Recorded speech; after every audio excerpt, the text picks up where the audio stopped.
Welcome back to Primetime News and a special welcome to those watching on onespotmedia.com. A showdown is looming in the opposition People's National Party PNP as all 6 regional chairpersons were returned unopposed today.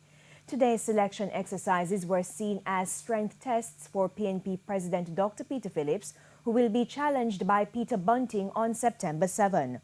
All 6 chairpersons have thrown their support behind Dr. Phillips.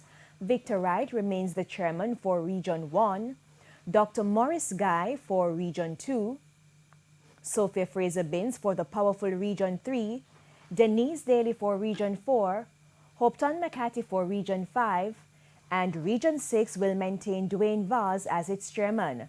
67 delegates were also selected for the National Executive Council, and in a release, the Rise United camp headed by Peter Bunting said today's selection exercise will not provide any additional delegate support for the September 7 contest. Hence, the camp will not be distracted.